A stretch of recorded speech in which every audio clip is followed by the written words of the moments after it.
स्वागत है आपका एक नए डरावने हॉरर पॉडकास्ट में। आज हमारे लिए सर एक बहुत ही डरावनी कहानी लेके आए। सर आज क्या सुनाने वाले हैं आप? तो आज की स्टोरी कुछ खास होने वाली है क्योंकि आज हम बात करने वाले हैं लखनऊ के अंदर स्थित एक ऐसी जगह के बारे में जिस जगह पर जब 6 बजे के बाद कोई जाता है तो कहा जाता है कि उस इंसान के साथ कोई ना कोई लग जाता है। खासकर अगर कोई लड़की 6 बजे के बाद उस जगह से गुजर कर चली गई, पीरियड में होकर चली गई या बाल खोल कर चली गई या मतलब हंसती ठिठोली करती हुई चली गई, उस लड़की के साथ कोई ना कोई लग गया। ये जगह श्रापित मानी जाती है। इस जगह पर जब भी कोई 6 बजे के बाद गया उसका सब कुछ बर्बाद हो गया। ये क्यों इतनी श्रापित हुई, क्यों इतनी डरावनी हुई कि लोगों को बर्बाद करती चली गई, वो एक अलग बात है। लेकिन आज की जो स्टोरी है उसमें 5 लोगों के साथ कुछ ऐसा घटित हो गया था कि जिसके बाद मजबूरन या जान पहचान या जैसे भी कह लो, आपको मजबूर होकर उस जगह को श्रापित, डरावनी, भूतिया, हॉरर माननी ही पड़ेगी। ये 5 लड़कों का ग्रुप है जिसमें 3 लड़के हैं, 2 लड़कियां हैं। एक फेमस यूनिवर्सिटी जिसका मैं नाम नहीं ले रहा, वहाँ पर सारे के सारे पढ़ रहे होते हैं। और ये जितने भी बच्चे हैं ये प्रॉपर लखनऊ के नहीं है, कोई बाहर आजमगढ़ का है, कोई बिहार का है, कोई राजस्थान का है, सब दूर दूर से आकर यहाँ पर यूनिवर्सिटी में पढ़ते हैं। तो यहाँ पर मुस्कान, गोल्डी 2 लड़की हैं, विवेक, राहुल और उदित ये 3 लड़के हैं। कैसे इनकी दोस्ती होती है वो एक अलग बात है, लेकिन आपको पहले समझना पड़ेगा कि उदित जो है वो लोकल का है। यहाँ पर एक पुरानिया चौराहा लगता है, वहाँ पर रहता था, इसका घर था उदित का। और लोकल की जगहों से काफ़ी ज़्यादा भलीभांति परिचित था। हर जगह पर जाना, बचपन से ही लखनऊ का रहने वाला था तो लगभग सारी जगहों के बारे में जानता था। तो जब यूनिवर्सिटी में इसकी एंट्री होती है आफ्टर क्लास 12, तो वैसे गोल्डी और मुस्कान की भी एंट्री होती है, वैसे विवेक और राहुल की भी एंट्री होती है। हालांकि अभी जब यूनिवर्सिटी में सारे के सारे बच्चे पढ़ रहे होते हैं, इन 5 को एक दूसरे के बारे में इतना खास पता नहीं होता है, लेकिन एक कॉलेज में एक प्रोग्राम होता है, प्रोजेक्ट निकाला जाता है। उस प्रोजेक्ट के तहत 5-5 बच्चों का ग्रुप बनेगा। इस ग्रुप में कोई एक ऐसा प्रोजेक्ट है जिसको काम मतलब करना है और वहां पर से परिणाम निकलेगा, फल निकलेगा, जो जीतेगा, जो पार्टी जीतेगा उसको विजेता घोषित करा जाएगा। इस तरह से 5-5 बच्चों का ग्रुप बना दिया गया। पहले तो हालांकि इन बच्चों में मैं बात कर रहा हूँ गोल्डी, मुस्कान, विवेक, राहुल और उदित की, इनके बीच में कोई खास मतलब अंडरस्टैंडिंग नहीं थी। लेकिन जब 5 लोग मिलकर एक प्रोजेक्ट पर काम करते हो, वो भी महीना 1.5 महीना तक, तो आपस की बॉन्डिंग तो मजबूत हो ही जाती है। थोड़ा सा टकराव होती है कि कभी वो बात मेरी नहीं मान रहा, कभी वो बात नहीं मान रहा, लेकिन 5 के बीच में कभी लड़ाई नहीं हुई। फर्स्ट टाइम ही मिले, राहुल थोड़ा सरकैज़म वाला आदमी था, मस्ती मजाक करने वाला, हंसी टिटोली करने वाला, थोड़ा सा रोस्ट कर देने वाला, बेइज्जती कर देने वाला। इसकी इसी प्रतिभाशाली पर्सनालिटी पर गोल्डी धीरे धीरे फिदा हो गई। और 5 के 5 ना बहुत मस्त ओपन माइंडेड, जिसमें मुस्कान की अगर बात होता है बहुत ओपन माइंडेड ब्लंट लड़की थी।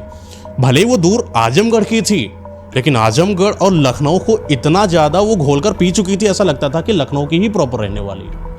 कई बार तो उदित खुद हैरान हो जाता है कि इस गली के बारे में मुस्कान को इतना क्यों पता है। वो मतलब सब जानती थी, ऐसा मतलब सब नहीं जानती थी, जितना जानती तो परफेक्टली उस चीज़ को एक्सप्लेन करती थी। तो ये जो मुस्कान है, मुस्कान को धीरे धीरे विवेक और विवेक को धीरे धीरे मुस्कान पसंद आ जाती है। इसी ग्रुप में रहते रहते प्रेम हो जाता है। और राहुल का गोल्डी के साथ, लेकिन उदित किसी के साथ नहीं था। उदित इन पर बिलीव नहीं करता था कि प्यार व्यार करेंगे फिर ब्रेकअप हो जाएगा, फिर लड़ाई हो जाएगी। सीधा साधा थोड़ा लड़का था, प्यार में इंटरेस्ट नहीं था। प्यार में इंटरेस्ट तो था, लेकिन शायद उसको अपने टाइप की कोई डिग्री कॉलेज में मतलब मिल नहीं रही थी कोई।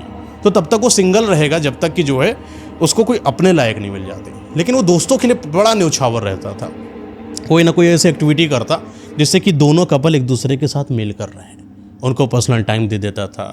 ये भी नहीं कि आजकल बेस्ट फ्रेंड वाला सीन है, किसी लड़की के बीच में घुसे बेस्ट फ्रेंड बन के घूम रहा। नहीं, उदित बहुत ही सिंपल और सॉर्टेड लड़का था कि तुम अगर कहीं जा रहे हो घूमने, मैं कोने में चला जाता हूँ, मैं कुछ काम हम कर लेता हूँ, अपने वो बहाने से उठकर भी चला जाता था कि उनको क्वालिटी टाइम मिल पाए। ऐसे ही कभी एक शायद कुकड़ैल नाम का कोई पार्क है, वहाँ पर भी इन लोगों का आना जाना था।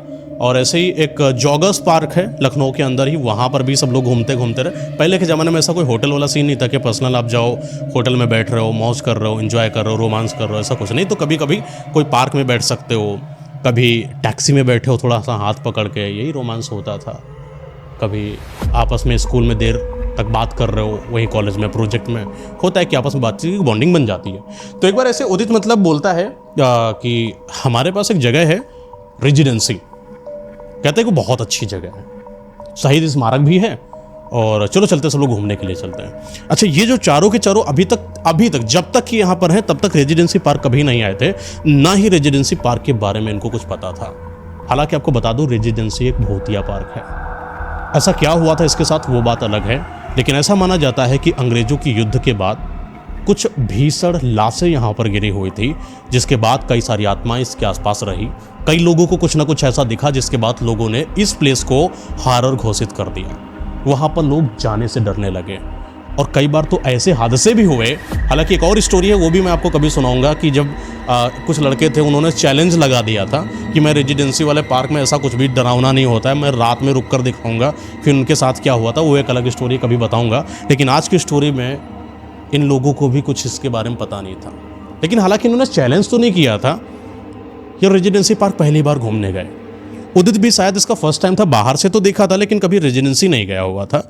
और आज सारे के सारे टिकट विकट लेते हैं, रेजिडेंसी पार्क में अंदर जाते हैं। बड़ा अच्छा लगता है वहाँ का मनोरम दृश्य, वो पेड़ पौधे, हरियाली। और कुछ हरियाली अलग भी थी कि जब एक लड़के के सर जो ये पैर है वहाँ पर कोई लड़की सर रख कर सो रही हो, रोमांस करते हुए कुछ लोग, कोई किस करते हुए कोई लोग, बड़ा मुस्कान लोग आपस में देख कर हंसती। फिर देखो वहाँ क्या हो रहा है मतलब मज़ा आ रही थी, एक दूसरे को देखकर एंजॉय कर रहा था। तो ऐसे गोल्डी ने और राहुल ने बोला विवेक से, काम करो मैं अलग जाता हूँ, तुम लोग भी मज़े लो थोड़ा सा। मस्ती मजाक चल रही है आपस में। तो गोल्डी और लोग भी अंडरस्टैंडिंग थी कि कभी भी अगर गोल्डी और राहुल अलग हैं तो विवेक और अपना मुस्कान अलग हो जाते थे, कि चार बातें आपस में घुलकर बैठ पाएँ। उदित भी इस चीज़ को मेंटेन करता था। उदित ने बोला सुनो मैं बाहर से कुछ लेकर आता हूँ, तब तक तुम बैठो, थोड़ा मस्ती वस्ती करो, मजाक करो, बातें करो, मैं आया। और उदित इससे बहाने बाहर आता है और वो थोड़ा रेजिडेंसी से बाहर अपने घर चला जाता है, क्योंकि उसको पता था कि इन लोगों की हरकतें कैसी, ये बैठेंगे आराम से 1-1.5 घंटा 2-3 घंटे। और उदित भी ये चीज़ जानने के बावजूद भी इनके बीच में नहीं जाता था। तो राहुल जो है अपना गोल्डी के साथ बातें कर रहा होता है। मुस्कान जो है वो विवेक के साथ कर रही होती है। मुस्कान दूर से कुछ देख रही होती है कि कोई लोग रोमांस कर रहे हैं, कोई आपस में बातें कर रहे हैं, कोई किसी को गोदी पे बैठा हुआ है, कोई किसी के ऐसे गुदगुदी लगा रहा है, कोई किसी के बाल संवार रहा है। वैसे मुस्कान बोलती है विवेक से कि तुम कभी मुझे ऐसे प्यार नहीं करते जैसे सारे के सारे करते हैं, शर्माते हो क्या? थोड़ा सा ब्लंट तो थी, चीज़ों को जल्दी बोल देती थी। विवेक शर्मा जाता था उसकी इन बातों पर। फिर विवेक अपने आप को संभालता है, करके दिखाऊं क्या तुम्हें? तो मुस्कान फिर ऐसे हंसी में चुटकुली करते। अच्छा, ये सब बातें होते होते लगभग 4 से 5, लगभग 5:30 बज चुका था। उदित भी आता है, बोलता है अच्छा तुम लोग बातें कर चुके हो तो चलो मैं कुछ लेकर आया हूँ, साथ में बैठकर खाते हैं। कुछ लेकर आया था खाने पीने का सामान। पाँचों के पाँचों आपस में बैठते हैं, खाना पीना शुरू करते हैं। और वहाँ से एक आवाज़ आती है कि चलो सब कोई निकलो, 6 बजने वाला है। सिक्योरिटी गार्ड की आवाज़ आती है और इन लोगों को लगा कि शायद अभी मैं 7:30-8 बजे तक आराम से बैठूंगा, मौज काटूंगा, क्या दिक्कत है, आराम से जाएंगे, फिर चाय की टपरी पर चाय पियेंगे, घर जाएंगे। जाना ही कहाँ, हॉस्टल जाना अपने। लेकिन चौकीदार बार बार प्रेशराइज कर रहा था जल्दी से निकलो यहाँ से। तो लोगों को लगा ऐसा 6 बजे शायद हो सकता पार्क बंद हो जाता हो। तो सब पाँचों के पाँचों अपना निकल के चलने लगे। तो दूर जब आ चुके थे अपने उस जगह पर जहाँ पर बैठे थे, वहाँ से मुस्कान ने झाड़ियों के पीछे 2 लोगों को देखा।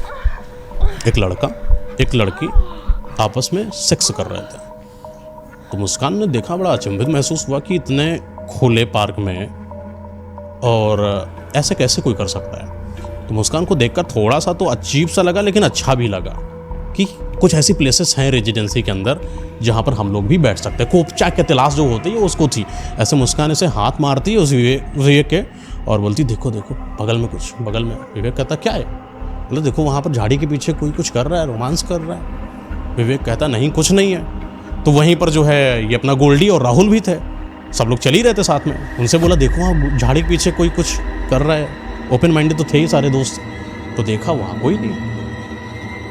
उदित भी कह रहा वहाँ कोई नहीं है। सारे के सारों को नहीं दिख रहा है, सिर्फ मुस्कान को दिख रहा है कि कोई वहाँ पर आपस में रोमांस कर रहा है। रोमांस तो छोड़ो, ओपनली सेक्स करता है। सिर्फ मुस्कान को दिख रहा है और किसी को नहीं दिख रहा है। ये सारे के सारे रुक जाते। मुस्कान बोलती रुको तो देखो। तो रोकने की कोशिश करती, लेकिन फिर बाहर से आवाज आती चलो निकलना नहीं है क्या? भागाऊं आके तभी भागोगे क्या? चौकीदार की आवाज़ थी। फिर उदित ने बोला कि चलो यहाँ पर रुकना सही नहीं है, और फालतू में चिल्ला रहा है, फालतू कोई बात हो जाएगी, चलो जल्दी चलो, देर भी हो रही है, शाम भी ढल रही है, सूर्यास्त भी हो चुका है, लगभग गर्मी का माहौल था, तो अपना निकल आए। लेकिन वो जो निकलना था वो सब लोगों के लिए तो निकलना नॉर्मल था, लेकिन मुस्कान के लिए नहीं था। मुस्कान रात भर यही सोच रही थी कि कितना अच्छा था ना, काश हम लोग भी पीछे चले जाते, थोड़ा सा क्लोज आ जाते, विवेक भी इस बात को सोच रहा था कि अगर मुस्कान मौका देती तो क्या मैं पीछे नहीं जा सकता था। आपस में इन दोनों बातें करते करते थोड़ा सा पर्सनल टाइम मिला, दोनों बोले कि ऐसा काम करते हैं, फिर से चलते हैं रेजिडेंसी, और मुझे तो जगह भी दिख गई, आराम से पीछे बैठेंगे, कोई देख भी नहीं पाएगा। विवेक भी बड़ा खुश है कि आज तो मौका है, बहुत मस्ती करता है, दोस्तों के अपने पूछता बनाता है कि कैसे जब फर्स्ट टाइम अपने पार्टनर के साथ किस करेंगे, तो किस तो उसने किया था, कुछ और भी थोड़ा संभोग टाइप लेकर आओ तो कैसा होगा एक्सपीरियंस। लड़कों ने उसको कुछ जवाब दिए होंगे आपस में। तो विवेक आज बड़ा खुश है कि शायद मुझे रेजिडेंसी में मुस्कान के साथ मज़े करने को मिलेगा। मुस्कान ने भी समय निकाला, लेकिन ये जो समय था ये अगले दिन का निर्धारित नहीं करा जाना था, क्योंकि सारे के सारे दोस्तों को प्रैक्टिकल प्रोजेक्ट चल रहा था और कल उसको सबमिट करना था। तो लोगों ने बोला कि ऐसा करते हैं 2-3-4-5 दिन रुक दो, फिर चलते हैं घूमने के लिए, क्योंकि अभी किसी के पास कोई खास समय नहीं है। उदित के पास भी इतना समय नहीं, क्योंकि रोज़ रोज़ आप बाहर घूमोगे, मम्मी पापा की भी डांट होती है, तो उसने मना कर दिया कि मैं नहीं जाऊँगा। लेकिन मुस्कान ने विवेक को बोला कि ऐसा करो, चलो तुम, मैं चलना चाहती हूँ, कुछ भी हो जाए मैं चलूँगी। तो मुस्कान और विवेक अकेले ही बिना किसी को बताए, इन दोनों के बिना, मतलब इन सारे दोस्तों के बिना रेजिडेंसी पहुंच जाता है। वही शाम का 4 बजे के आसपास का समय है। अपना कॉलेज का काम हम निपटा के 4 बजे पहुंचते हैं, थोड़ा खाना वाना खाते हैं। तो मुस्कान बोलती है कि उसी जगह चलो ना जहां पर मैंने कुछ देखा था। तो बोलता है ठीक है चलो। पहले तो हालांकि एक दूसरे को ये लोग बातों बातों में नकार रहे थे, वो नकारने का मतलब ही शायद प्रेम था।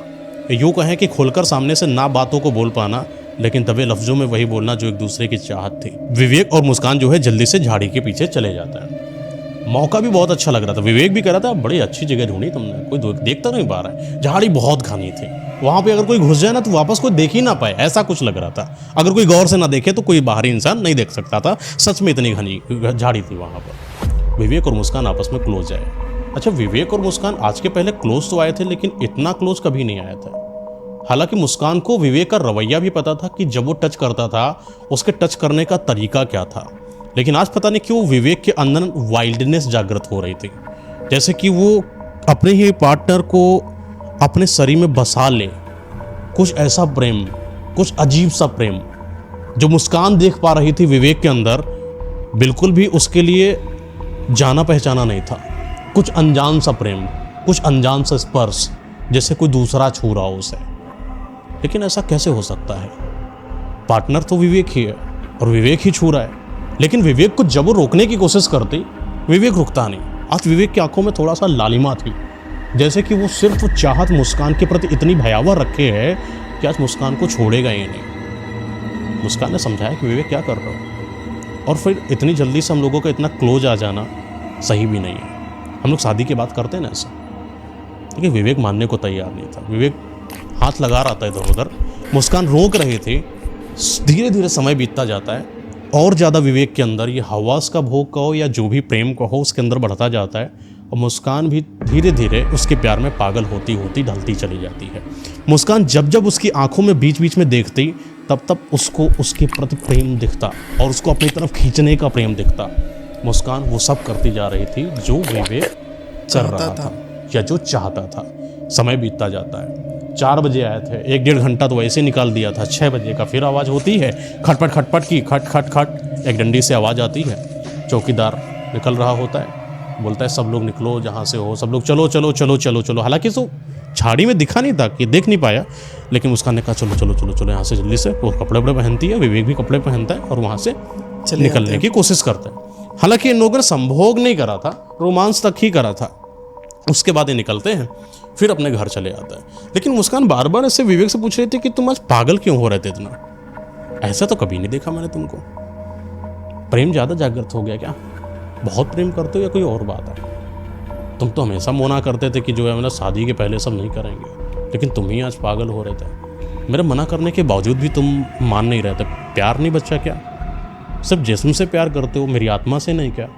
क्या तुम्हें मैं पसंद नहीं हूँ क्या? सिर्फ तुम्हें मेरा शरीर ही पसंद है क्या? कुछ ऐसे इमोशनल तरीके से वो रोती रोती उसकी बातों में, वो जो वजनाहट, जो घिघराहट होती है एक लड़की का जब उसका दिल टूट जाता है कि मेरा ही पार्टनर मेरे मना करने के बावजूद मुझे टच क्यों कर रहा था। हालांकि दोनों प्रेम करते थे एक दूसरे को, मना तो नहीं कर पाई क्योंकि प्यार करने वाले को क्या ही मना करोगे, लेकिन उसके अंदर ये खरोश तो थी कि विवेक मेरी बातों को मान क्यों नहीं रहा था। विवेक ऐसी बातों को टाल देता है, कुछ नहीं बोलता है, और वो भी अपने हॉस्टल चला जाता है, ये भी अपने पीजी चली जाती है। पीजी में अकेले कमरे में रहने वाली लड़की है मुस्कान। आज जब ये अपने पीजी में प्रवेश करती है, इसको पता नहीं क्यों ऐसा महसूस हो रहा था कि कुछ अजीब सी फ्रेग्रेंस उसके साथ में है, महक कुछ अजीब सी उसके आसपास है, जैसे कि उसने उस अनजान महक को कभी महसूस ही नहीं करा था। उसने बोला विवेक तो कभी ऐसी परफ्यूम लगाता भी नहीं, फिर ऐसा कैसे हो सकता है। रूम के अंदर आती है, खाना वाना खा के आई थी, थोड़ा सा कुछ खाना जो मिल जाता अपना पीजी से मेस से वो खाती है, लेटने की तैयारी करती है। नींद भी बहुत ज़्यादा आने वाली क्योंकि आज थकी हुई बहुत ज़्यादा है। लेकिन जब ये सोने की कोशिश करती है, चादर ऊपर डालती है और लाइट वगैरह सब बंद करती है, इसको अपने कमरे में कुछ ऐसा अजीब देखने को मिलता है, इसकी रूह कांप जाती है। दरवाजे के बिल्कुल बगल में कोई अजीब सा साया खड़ा है, लाल लाल सी आंखें हैं, छिछला सा शरीर है, कुछ ऐसा जैसे कोई कब्र में बहुत सालों के बाद से निकल कर आया हो। ये डर गई अंदर से। इसने देखा कि क्या है, अजीब सा कुछ एकदम ऐसे चादर हुआ, बोला शायद भ्रम हो।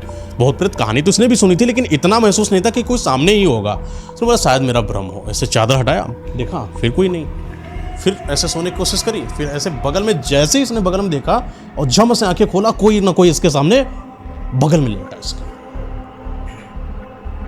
बहुत डर गई, एकदम से चिल्लाई बहुत तेज बहुत, लेकिन इसकी आवाज ऐसा लगा कोई बाहर गई ना हो।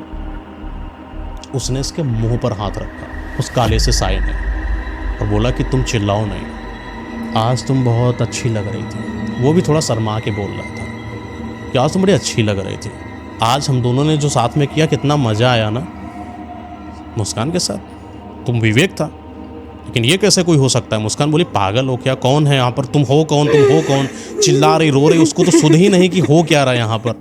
वो बार बार उसके खाली यहाँ पर हाथ रखता, कभी गालों पर हाथ रखता, कभी बॉडी पर हाथ रखता। ये बोला कि मौका वहाँ पर तो नहीं मिला था, लेकिन आज तो रात तुम मेरी हो ना, तो क्यों ना साथ में वो रात गुजार लें, थोड़ा मेरे करीब आओ, थोड़ा और मेरे करीब आओ।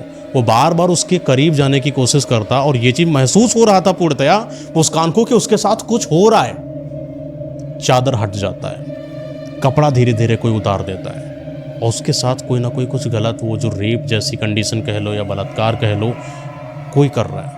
कौन कर रहा है? सामने कोई नहीं दिख रहा है, सिर्फ काला सा साया है, आंखें दिख रही, छिचला सा शरीर है, डर का माहौल है पूरा मुस्कान के अंदर, बहुत डरी सहमी सी है।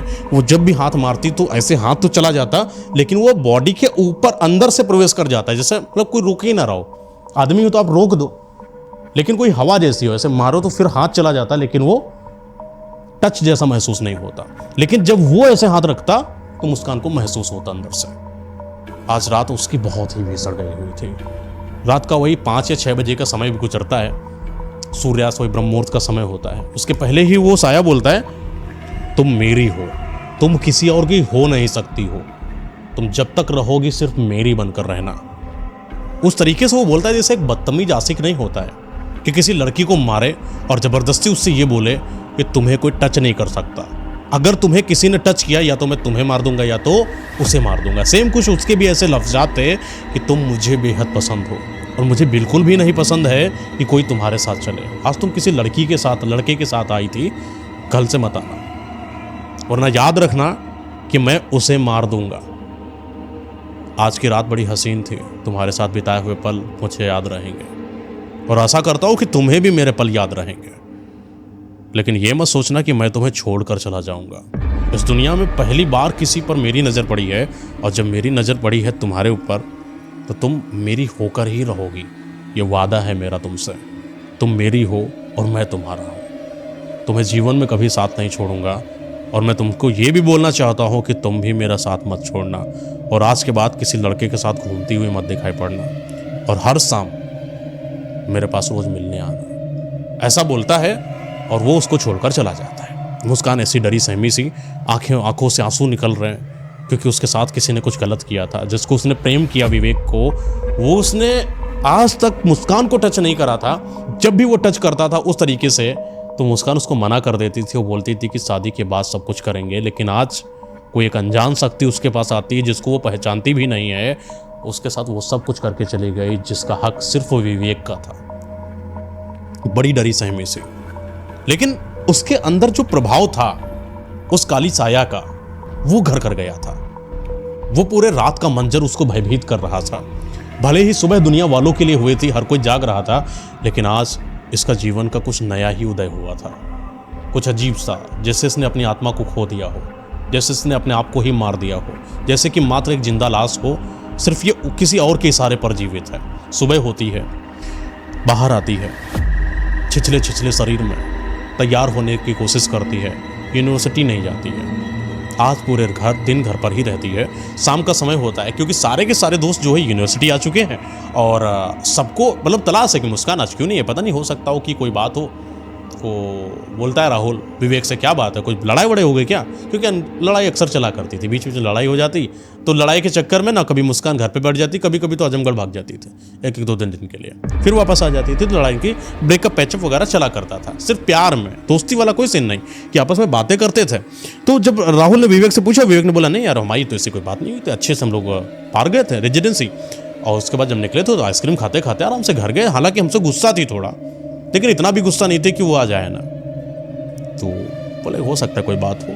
गोल्डी बोलते अच्छा कोई बात नहीं, तुम लोग परेशान ना हो, मैं जब हॉस्टल जाऊंगी। अच्छा, गोल्डी का हॉस्टल मुस्कान का हॉस्टल से थोड़ी सी दूर पर है, तो बोले कि मैं जाऊंगी शाम को, मैं हालात मतलब ले लूंगी हालचाल कैसा क्या है। तो प्लान तय हुआ कि शाम को फिर से सबको ही मिलेंगे टपरी पर, थोड़ी दूर पर चाय की दुकान है शर्मा जी की, और वहां पर सब लोग जाकर चाय पीते थे। ये पांचों के पांचों जो है, वो लड़की गोल्डी जाती है, मुस्कान को लेती है उसके पीजी से, और सब लोग वहां पर मिलते हैं। अच्छा, लेकिन आज का जो मिलन था वो बड़ा अजीब सा था विवेक के लिए, क्योंकि विवेक से मुस्कान बात नहीं कर रही थी। जब विवेक मुस्कान को से टच करने की कोशिश करता तो मुस्कान बड़े बदतमीजी से झटकी, छोड़ो मुझको, तुम मुझे नहीं टच कर सकते। पागल आदमी है वो भी, बिल्कुल सहम गया। पहली बार मुस्कान ने बड़ी बदतमीजी से उसके हाथ को ऐसा झटका कि राहुल भी देखकर और गोल्डी भी देखकर दंग रह गया कि यार मुस्कान को हुआ क्या, कर ऐसा क्या हो गया लड़ाई में, उसको टच ही नहीं करने दे रहा है। विवेक ने फिर ऐसे हाथ रखा, फिर मुस्कान ने ऐसे झटपट दिया। फिर विवेक ने बोला क्या हुआ, क्या बात है, ऐसे तमाचा मारा मुस्कान ने बहुत तेज विवेक के झट से। गोल्डी ने मुस्कान को पकड़ लिया, राहुल ने विवेक को पकड़ लिया, उदित भी वहां पर था। उदित ने बोला क्या लड़ क्यों रहे हो तुम लोग भाई, क्या बात क्या हुई तुम लोगों के बीच में? मुस्कान बोली मुझे विवेक से बात नहीं करना, मेरे सामने विवेक को मत लाना, वरना मुझे आप लोगों के बीच में नहीं आना। सीधी बात है। गोल्डी तो भी एक काम याद रखना बात, कि या तो हम चार रहेंगे, मैं, गोल्डी और राहुल और उदित, ये विवेक नहीं आएगा, और अगर विवेक आया तो मैं नहीं आऊंगी। आपस में लड़ाई हुई और मुस्कान वहां से गई। लेकिन इसे विवेक और सबके लिए बड़े सदमे की बात थी कि यार हुआ क्या आखिरकार ऐसा। आज धीरे धीरे एक दिन बीत गया, 2 दिन बीत गया, 3 दिन बीत गया, 4 दिन बीत गया, न मुस्कान यूनिवर्सिटी आ रही है, ना किसी से बातचीत कर रही है, यहां तक गोल्डी से भी कोई बातचीत नहीं। गोल्डी रोज रोज थोड़ी ना मुस्कान के पीजी जाएगी, उसके भी अपने काम हैं, उसका भी प्रोजेक्ट है, पढ़ाई लिखाई है, और फिर लड़कियों की दोस्ती नॉर्मल ऐसा थोड़ी ना कि तुम्हारे साथ कुछ हो गया होगा, या तो किसी को कोई पता हो कि तुम्हारा हाथ टूट गया, पैर टूट गया, एक्सीडेंटल प्रॉब्लम है तो तुमसे कोई मिलने आए। एक नॉर्मल स्वभाव में कोई इंसान क्यों मिलने आएगा? तो इसी तहत गोल्डी ने भी मुस्कान का कोई हालचाल नहीं लिया। बातें बातें होती तो बोली कि गोल्डी ने विवेक को समझाया कि यार तुम टेंशन ना लो, 2-3 दिन गुस्सा भी नॉर्मल हो जाएगी, फिर बात करेगी। ऐसा तो नहीं तुम लोगों का ब्रेकअप कभी हुआ नहीं, या लड़ाई झगड़ा कभी बंद नहीं हुआ, ऐसा कभी नहीं हुआ है, सब सॉल्व हो जाएगा, तुम शांत रहो, अभी उसको छोड़ दो, उसको अकेला रहने दो, वो धीरे धीरे सही हो जाएगी, वापस आ जाएगी। लेकिन जब 3 दिन 4 दिन गुजर गए तो ये पांचों के लिए बड़ी अजीब सी बात थी, कहाँ गई आखिरकार? तो गोल्डी कहते हैं अच्छा तुम परेशान ना हो विवेक, रो नहीं, मैं आज शाम को जाकर पीजी में देखती हूँ क्या बात है। गोल्डी गई मुस्कान के पीजी में, वो वहाँ के वार्डन से बात करती है। पहले तो मतलब वो रूम में एंट्री करती है, वार्डन से मिलती है, बोलती मैं मुस्कान के इधर जा रही हूँ। तो मुस्कान के जो पीजी का जो रूम था, गेट तो खुला था, कोई लॉक भी नहीं लगा था, लेकिन मुस्कान थी नहीं। तो वार्डन से पूछती है कि आंटी वो मुस्कान ऊपर रहती है, मुस्कान कहाँ है? बोले पता नहीं बेटा, हो सकता हो आसपास हो कहीं पर, अभी तो मुझे दिखी थी थोड़ी देर पहले, आज शायद 2-3 दिन से थोड़ा सा उलझी सी रहती है, स्कूल भी शायद नहीं जा रही, बेटा कोई छुट्टी उट्टी हो गई है क्या? तो गोल्डी ने बात को बहाना में बनाते हुए, ये लोग कवर कर लेते थे एक दूसरे की बात को, बोलिए हाँ शायद अभी हम लोग को प्रोजेक्ट चल रहा है ना, तो 2-3 दिन के लिए छुट्टी थी, इसीलिए शायद वो नहीं गई होगी। तो गोल्डी क्या करती है, आके सबको बताती कि यार ऐसी बात है, उसका है नहीं वहाँ पर। तो सब लोग क्या करते हैं, सब लोग ढूंढना चालू करते हैं कि है तो है कहाँ पर। रेजिडेंसी पार्क में उदित बोलता है ऐसा करो चलो पार्क में जाकर देखते हैं, क्या आप तो बुरा मान के वहीं तो नहीं बैठी है। तो सारे के सारे दोस्त वहां पर जाते हैं रेजिडेंसी पार्क में। ये वही जगह पर की बात है जहां पर कभी मुस्कान ने विवेक को बोला था देखो झाड़ियों के पीछे कोई सेक्स कर रहा है। सारे के सारे लोग जब देख रहे थे उनको नहीं दिख रहा था, सिर्फ मुस्कान को दिख रहा था। जब सारे के सारे लोग देखे तो पता चला कि उसी झाड़ी के जस्ट बगल में मुस्कान बेहोश हालत में पड़ी है। कुछ तो उसके साथ वो सुधबोध नहीं उसको। तो गोल्डी के हाथ में पीने की पानी पीने की बोतल थी, उसने ऐसे छींटा निकाला, ऐसे मारा, मुस्कान मुस्कान। विवेक भी उसको हाथ लगाता है। तो ये मुस्कान है, अपने आंखें खोलती है, सुधबुद्ध थोड़ी सी आती है और बोलने की कोशिश करती है, बड़ी तेज से रोना शुरू कर देती है। तो लोग पूछते हैं इनसे क्या बात है, क्या हुआ मुस्कान, क्या हुआ? बोली कोई बात नहीं हुई, कुछ नहीं हुआ। तो हुआ क्या? कुछ बात नहीं है। समस्या क्या है? कोई बात नहीं है। फिर पांचों के पांचों क्या करते हैं, आ जाते हैं, थोड़ी बातें बातें करते, चाय पीते, थोड़ा नॉर्मलाइज होते। मुस्कान भी थोड़ा नॉर्मल होती, लेकिन आज वो विवेक से लड़ नहीं रही थी, नॉर्मल तरीके से बात कर रही थी, इससे पहले करती थी। शायद किसी का असर था उसके ऊपर उस दिन, जिस दिन उसने चाटा मारा था, शायद वो असर आज खत्म सा महसूस हो रहा था मुस्कान के ऊपर, जिसकी वजह से उसके स्वभाव में परिवर्तन था और वो विवेक से बातचीत नॉर्मली कर रही थी। और विवेक भी बड़ा खुश था, कितने दिनों के बाद ही सही, चलो मुलाकात बड़ी देर में हुई लेकिन बातचीत तो हो रही है। फिर मुस्कान अपने हॉस्टल चली जाती है, ये सारे के सारे अपनी अपनी जगह पर चले जाते हैं। अगला दिन फिर बीतता है, फिर अगला दिन बीतता है, फिर अगला दिन बीतता है, फिर अगला दिन बीतता है, और यूनिवर्सिटी में ये मुस्कान फिर नहीं। अब ये फिर सारे के सारे पागल हो रहे हैं कि ऐसी क्या बात हो गई। फिर वही वाला सीन है, गोल्डी फिर इसके वहाँ पर आती है रूम में। तो इस बार पता चलता है कि गोल्डी जो है बहुत अजीब हालत कर रही थी, रात में रो रही थी और रात में चिल्ला रही थी। पता नहीं क्या बात है, दिक्कत है बेटा, हमें समझ में नहीं आ रहा। मैं उसको हॉस्पिटल भी लेकर गई हुई थी, मुझे समझ में नहीं आ रहा कोई चीज़ की उसको हुआ तो हुआ क्या हुआ। पता करा गया कौन सा हॉस्पिटल, किसी हॉस्पिटल में नहीं। रेजिडेंसी में भी पता किया गया, वहाँ पर भी नहीं। कुकड़ैल में भी पता किया गया, वहाँ पर भी नहीं। जहाँ पर भी आसपास ये लोग जाते थे अड्डाओं पे, उन अड्डों पे कहीं पर भी नहीं। तो गोल्डी ने क्या किया कि आजमगढ़ में इनकी मम्मी का नंबर है, अच्छा रुको मैं एक बार कॉल करके देखती हूँ। उसने कॉल किया, मम्मी जी, आंटी जी, वो मुस्कान आई है क्या वहाँ? तो उनके घर से फ़ोन है, नहीं बेटा ऐसा तो कुछ नहीं है, कोई नहीं आया यहाँ पर। कोई बात है क्या मुस्कान को कुछ? बोले कोई नहीं आंटी, हो सकता है फ़ोन नहीं उठा रही थी ना मेरा, मैंने सोचा कि शायद वो गई हो, अभी मुझसे बातचीत भी नहीं हुई। वो कवर कर लेते थे। अच्छा, इनके सारे दोस्तों में ये क्वालिटी थी कि जब गई नहीं तो गई कहाँ, हो सकता हो यहाँ पर ही हो। अच्छा, इन सारे लोगों ने फिर से ढूंढना चालू किया। फिर से ये किसी एक ऐसी जगह पर मिलती है जहाँ पर शायद कोई ना जाए। पिपरा घाट का नाम सुना है? क्या है वहाँ पर? गोमती नगर में है, जहाँ पे कब्रिस्तान और शमशान घाट एक साथ हैं। हाँ, ये लोग वहाँ से जा रहे थे, तो उसी जगह पर बैठी हुई पीपल का पेड़ है वहाँ पर मुस्कान बैठी है। बड़ी हैरत अंगेज बात है कि लड़की उतनी दूर से उस वाले पीपल के पेड़ के नीचे, और स्वाभाविक भी देखिए कि इन पांचों का गुजरना भी उसी जगह से हुआ। मुस्कान वहाँ पर दिखती है, विवेक पकड़ कर लाता है, बड़ी तेज से चाटा मारता है कि समझ नहीं आ रहा तुमको, किस तरीके की हरकत कर रही हो तुम। आज वो बड़ी गुस्सा था कि बार बार गायब हो जाती हो, कहीं पीपल के पेड़ के पास बैठ रही है, कहीं रेजिडेंसी पर पागल हुई घूम रही है, कुछ हो गया, कोई बात हो गई। प्यार अंदर को उमड़ता है, संभालने की कोशिश करता है, समझाता है। लेकिन मुस्कान जिस तरीके से बातचीत कर रही थी ना आज, वो बड़ा अलग था। वो फिर से उसी तरीके के रवैये में थी कि मैं विवेक को मार दूंगी आज। विवेक भी बड़े गुस्से में आया। विवेक ने ऐसे उसको धक्का लगाया कि शांति से बैठ जा, समझाने की कोशिश करी। मुस्कान खड़ी होती है, फिर से तमाचा मारती विवेक को बहुत तेज। उदित समझाने की कोशिश करता है, उदित को भी तमाचा पड़ता है बहुत तेज। तो उदित और सब लोगों ने प्लान बनाया कि यार पता नहीं कोई बात हो गई है क्या। उदित ने अच्छा बातों में कहा कि एक बात बताएं अच्छा सबको। मुस्कान से थोड़ा सा दूर हट गया, इसको लगता है कोई बात है, क्योंकि पीपल के पेड़ के पास पिपरा घाट पे आना, और रेजिडेंसी में उस दिन वो बेहोश पड़ी हुई थी, और आजकल सुध-बुध भी इसकी सही नहीं चल रही है। इसकी आंखों को देखो कितना गहरा सा डार्कपन है, इसकी आंखों में देखो लालिमा सी है, बालों को खोल कर रख रही है, जहां तक मुझे लगता है कि इसके साथ कोई हवा लग गई है। उदित ने बोला, हवा मतलब भूत प्रेत आत्मा वाली कोई बात है क्या? बोला हाँ, हमको तो लगता है कि शायद कोई बात है। अब प्योर तो नहीं कह सकता कि सच है कि झूठ है, लेकिन इतना मुझे अंदाजा है, मैंने भी सुना है कि जब भी कुछ ऐसा होता है तो रवैया बदल जाता है लोगों का। फिर लड़की है तो शायद इसके साथ कुछ हुआ हो। तो गोल्डी ने कहा कि यार तुम लोग फालतू की बातें कर रहे हो, ऐसा कुछ भी नहीं होता है। आज की रात मैं इसके साथ रहती हूँ हॉस्टल में, देखती हूँ कि क्या बात है, थोड़ा समझाती हूँ, थोड़ा इसको संवारने की कोशिश करती हूँ। बहुत दिन भी हो गए और हम लोग मिले नहीं हैं, शायद इसको कम आपस की जो समझौता बातचीत होती है वो नहीं हो पाई है, तो ये मुस्कान हम लोगों से हट गई थोड़ा। तो मुस्कान को समझाती है गोल्डी, चलो चलो शाम का समय होता है। हॉस्टल में एंट्री करती है गोल्डी और मुस्कान। तो मुस्कान से गोल्डी कहती है आज की रात में ना, आज मैं तुम्हारे साथ रहूँगी, तो मुस्कान कहती है ठीक है, अभी तक नॉर्मल बिहेवियर, लड़ाई झगड़ा हो गया था, थप्पड़ पड़ चुका था, उदित को विवेक को भी पड़ चुका था, लेकिन थोड़ी देर के बाद सब नॉर्मल हो गया था। फिर सब ने जो है चाय पी, आपस में विवेक ने भी समझाया कि ऐसा मत करो, और उदित ने भी समझाया, राहुल ने भी समझाया, और फाइनली ये सारे के सारे दोस्त फिर से एक हुए और गोल्डी मुस्कान के साथ आज रात में रुकने वाली है हॉस्टल के अंदर। मुस्कान और गोल्डी ने खाना वाना खाया, बिस्तर लगाया जाता है, सो जाते हैं। रात का समय होता है, वही 12 से 2 बजे का समय होता है। गोल्डी को महसूस होता है कुछ अजीब सा अपने आसपास, बड़ी अजीब सी दुर्गंध, जैसी दुर्गंध जैसे कोई मर गया हो, मरी हुई लाश की दुर्गंध। उसकी आंखें खुलती हैं, सब अंधेरा अंधेरा था सामने क्योंकि लाइट जल नहीं रही थी। पलटकर जैसे ही आंख देखती है, ऐसे करवट बदलती, उसकी रोंगटे खड़े हो जाते हैं।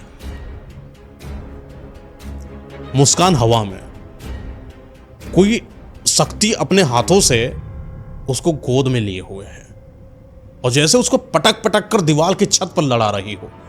मुस्कान चीखने लगी है और गोल्डी सब देख रही है। उसकी डर सहमी, उसकी आंखें बस खुली हैं, घिघी जैसे नहीं बन जाती, मुंह से कुछ ना निकल पाए, वैसे एकदम शांति से बैठी बस देख रही है। उसको डर रही बहुत तेज कि हो रहा है, हो क्या रहा है। और सब सामने देख रही है कि कोई अजीब सा एक आदमी है जिसका छिछला सा शरीर है, पूरा जला हुआ जैसा नहीं, जैसे कुछ सड़ जाता है कब्र के अंदर के सालों से कोई पड़ा हुआ हो, सिर्फ कंकाल सा हो, उसके किनारे किनारे खाल सी लटक रही हो, लेकिन खाल में भी एक अजीब सा बाल, गंदे गंदे से बाल होते नहीं है वैसे कब्र पर, लेकिन उसका थोड़ा शरीर अलग ही था। मैं एक्सप्लेन कर रहा हूँ, बताने की कोशिश कर रहा हूँ कि जैसा वो था उसका शरीर कुछ अजीब सा था। वहीं आंखें लाल लाल सी आंखें थी, छिछला पूरा शरीर, लंबे से बाल, ये बड़े बड़े नाखून, और उसको बार बार दीवार पर लड़ा रहा है। बस एक ही बात कर रहा है, मैंने बोला था ना कि तुम मत मिलना उससे, मैं कितनी बार तुम्हें समझाऊं, अब रोज मारने आऊं क्या तुम्हें? उस दिन भी समझाया था ना, फिर अगले दिन भी समझाया था ना, जब मैंने थप्पड़ मारी थी तुम मेरे कहने पर उस अपने वाले को, उसके बाद फिर कैसे तुम लोग नामल हो गए? तुम्हें नहीं पता मैं तुमसे कितना प्रेम करता हूं, मुझे धोखा दे रही हो तुम। फिर पकड़ता लड़ा देता है, कभी चोटी पकड़ता, ऐसे घसीटता दीवालों की तरफ लेकर जाता, उसका धड़, ये जो शरीर, ये मुंह होता है, दीवार में लड़ता, झम से ब्लड जैसा निकलता हल्का सा। और ये सब देख रही, वो पूरा चिल्ला रही मुस्कान बहुत तेज। लेकिन हॉस्टल में इतने सारे बच्चे होने के बावजूद भी मजाल है कि कोई इंसान को बात सुनाई पड़ रही हो, सिर्फ ये गोल्डी को महसूस हो रही है। रात पूरी मुस्कान के साथ जो बर्बरता हुई है वो सिर्फ गोल्डी देख रही थी, सिर्फ वही बयां कर पाई। वो बर्बरता, वो दर्दनाक, वो भयावह, वो हादसा जो शायद किसी इंसान के साथ हो जाए तो उसकी रूह कांप जाए, शायद वो मर जाए। मुस्कान वैसी ही अधमरी हालत में बिस्तर पर गिरती है। सुबह का लगभग समय होता है।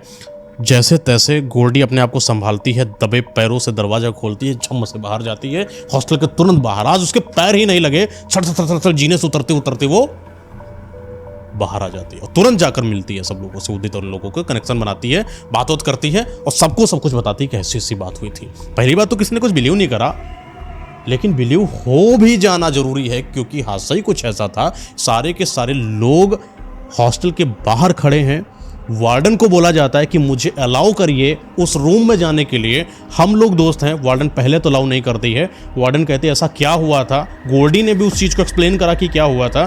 तब वार्डन गोल्डी के साथ उस रूम में जैसे ही प्रवेश करती है तो देखती है कि मुस्कान की हालत बहुत गंभीर है, सिर्फ खून बह रहा है, सर फटा हुआ है, कपड़े कटे फटे हुए हैं, जैसा लग रहा है कि किसी ने बहुत बेरहमी से उसको मारा हो। वार्डन की बदनामी हो जाती, पूरे हॉस्टल की बदनामी हो जाती कि क्या किसी दूसरे लोगों ने इस हॉस्टल में प्रवेश करके उस लड़की के साथ बलात्कार कर दिया, क्या कुछ ऐसा देखने में लग रहा था। तो वार्डन ने बोला कि एक काम करो, ये बात यहीं पर दफन करो, किसी को बताना नहीं। मेरे संपर्क में एक मौलाना है, इन लोगों ने पहले बता दिया था कि कुछ हवा वाली बात है। तो वार्डन ने बोला कि हो सकता हो, क्योंकि जहाँ तक मुझे पता है कि मेरे हॉस्टल में कोई आ नहीं सकता है, ऊंची ऊंची दीवारें फिर बंद है। अगर तुम लोग इतने गर्व से बोल रहे हो, गोल्डी भी, आप भी बता रही हो इतने वजह से कि ऐसा कुछ हुआ था, तो ज़रूर कुछ ना कुछ बात है। और जब रेजिडेंसी का इन्होंने नाम लिया था तब तो इनको और ज़्यादा सिक्योरिटी हो गई थी कि कोई ना कोई बात हो गई, बिटिया के ऊपर हवा लग गई कोई। वार्डन भी महिला थी, उसकी भी लड़की थी, वो भी इन चीज़ों को ध्यान रखती थी कि लड़कियों को क्या नहीं करना चाहिए, क्या नहीं। वो बातों बातों में बोलती है कि बेटा आजकल का समाज बदल रहा है। मैंने तो कब मना किया मुस्कान को, बेटा तू ब्लंट है, कोई बात नहीं, लेकिन थोड़ा सा कंट्रोल रख के कपड़ों को पहना करो। लेकिन मुस्कान मेरी बातें कभी मानती नहीं थी। वो आपस में बातें हुई। चलिए आगे की बात करते हैं। वार्डन जो है मौलाना के साथ संपर्क में आती है। मौलाना से सबको मिलते ही, सबको ले जाकर मिलाती है। तो मौलाना जी बोलते हैं कि एक काम करो, ऐसे तो नहीं पता चलेगा किसके ऊपर क्या है क्या नहीं है, मुझे मुस्कान से मिलना पड़ेगा। मौलाना और ये उदित, राहुल, विवेक, गोल्डी, साथ में वार्डन, ये सारे के सारे लोग कमरे में आते हैं। बाहर से बंद कर दिया था जिससे मुस्कान बाहर ना निकल पाए। और जैसे ही मौलाना अंदर प्रवेश करते हैं, उनको सब आभास होने लगता है कि वहाँ पर उस रात हुआ क्या था।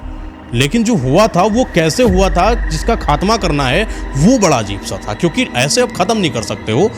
जो चीज़ जहाँ से आई है वो उस जगह की तलाश करनी पड़ती है, और वहाँ की मिट्टी होना बहुत ज़्यादा ज़रूरी है, या वहाँ पर जाना बहुत ज़्यादा ज़रूरी है।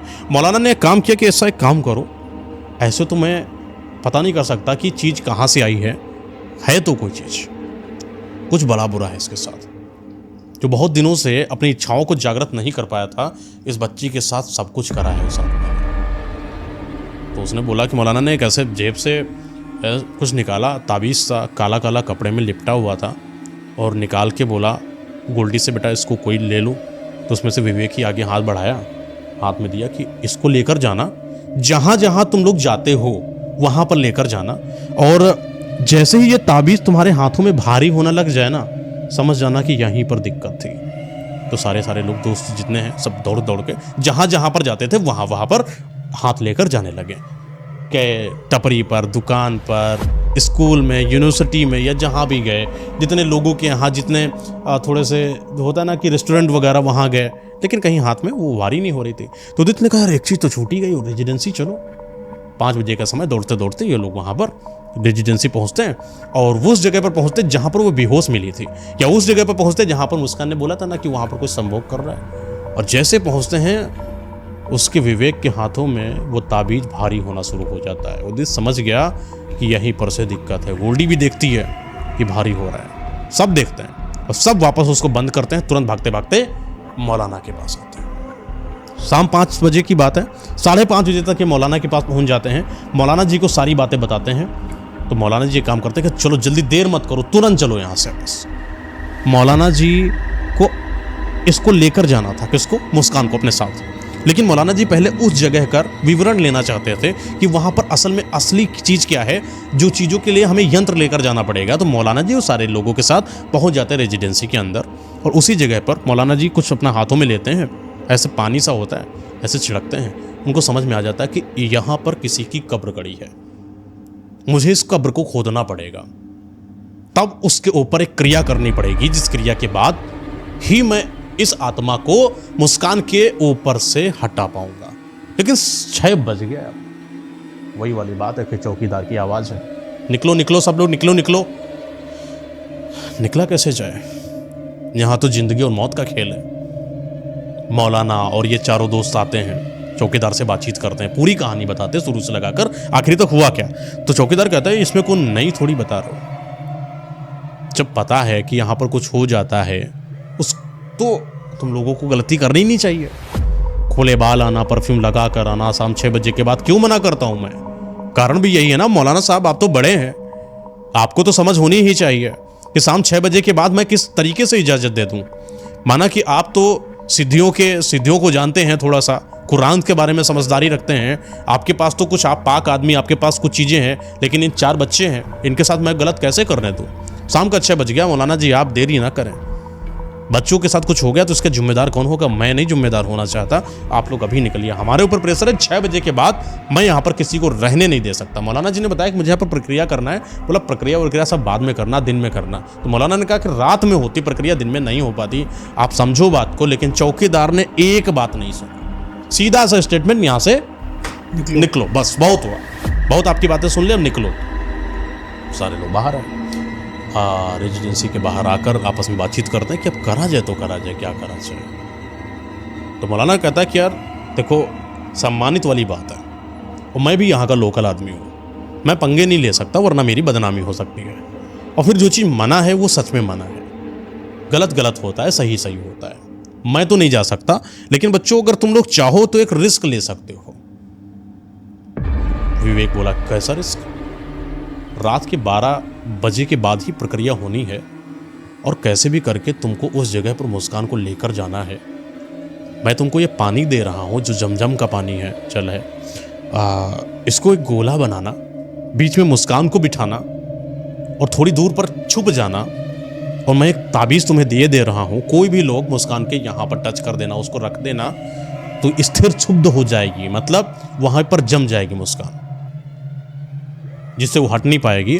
और एक डंडी दे रहा हूँ, ये डंडी छोटी सी इतनी डंडी है, कई सारी थी, और बोला कि जब तुम्हें ऐसा एहसास होने लगे कि वो आत्मा आ चुकी है, मुस्कान के शरीर के ऊपर हावी होने लगी है, इस डंडी को फेंकना और उस आत्मा के ऊपर फेंक देना, वो आत्मा मुस्कान के ऊपर से हमेशा हमेशा के लिए दूर चली जाएगी, मरेगी नहीं, बस दूर चली जाएगी।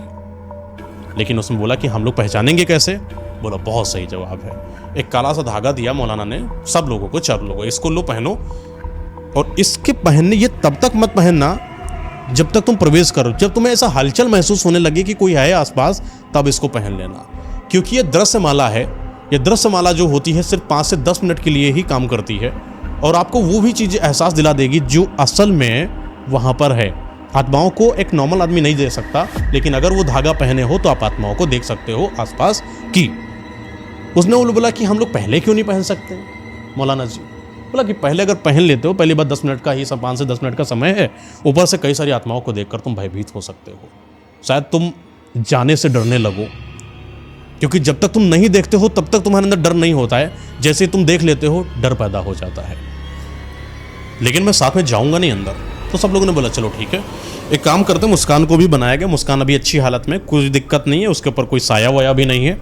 सारे के सारे लोग जाते हैं, बाउंड्री को लांघ कर रेजिडेंसी पार्क के अंदर प्रवेश करते हैं। अच्छा, मुस्कान जाने को तैयार नहीं थे अंदर, शायद उसको आभास होने लगा था, या शायद कोई उसको आने से मना कर रहा था, लेकिन कई बार कहने पर मुस्कान मना नहीं कर पाए, मुस्कान अंदर प्रवेश कर गए। और ये वहीं पर जाते हैं जहां पर ये हादसा हुआ था, जहां पर मुस्कान उसी हालत, बेहोश हालत में मिली थी। विवेक देरी नहीं करता है, जल्दी से जमजम का पानी से गोला बनाता है और वहां पर मुस्कान को बिठाता है, और तुरंत वहां से जो राहुल है उस ताबीज को उठाता है, ऐसे मुस्कान के यहां पर रखता है, मुस्कान वहीं पर क्षुब्ध स्थिर हो जाती है। अब वो हिल नहीं रही। ये सारे के सारे लोग छुप जाते हैं, और छुपने के बाद दूर से देखते हैं कि थोड़ा सा हिल रही मुस्कान, पता नहीं कि उसके गाल को ऐसे लगता है कि क्योंकि क्षुब्ध है, वो स्थिर है ना, वो हिल नहीं सकती, लेकिन किसी को ऐसा लग रहा है कि किसी ने ऐसे किया सर को, उसके किसी ने जैसे हाथ को उठाया, इनको लग गया कि कोई आसपास है। तुरंत सब लोगों ने वो काला धागा निकाला, पहना, तुरंत वही आदमी दिख गया जो उसके साथ था। अजीब सा डरावना सा, पहले जैसे ही वो काला गोल्डी तो तुरंत डर गया, अरे भाई बहुत खतरनाक कोई है सामने। पहली बार विवेक, राहुल,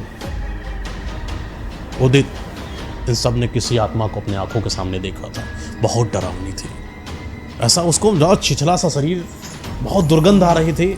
लेकिन जब इनकी नज़रें आसपास गई तो बहुत सारी आत्माएं आसपास थी, बहुत गंदी गंदी आत्माएं, बाल लाल एकदम अजीब, किसी के बाल ही नहीं, किसी के नाखून, ये जो नाखून होते हैं नाक पर लगे हुए, किसी की आंखें यहाँ से कटकर यहाँ लगी हुई, किसी की 4-4 5-5 आंखें, किसी के 7-7 8-8 अंग, कुछ भी मतलब बेढंगे शरीर के वहाँ पर इनको दिखाई पड़े।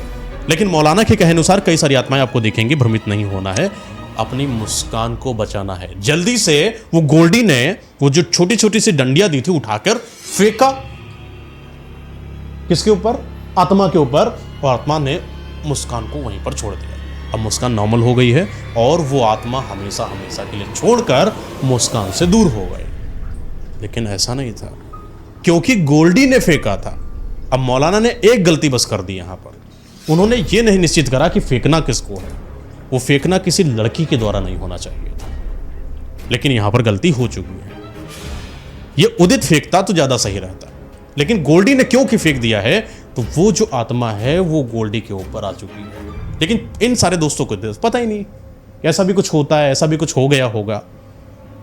मुस्कान बेहोश हो जाती है, क्योंकि उसके ऊपर कोई ऐसी शक्ति थी जो बहुत भयानक थी, और जब उसके ऊपर से हटती है तो उसके शरीर पर अपना कंट्रोल नहीं बचता है।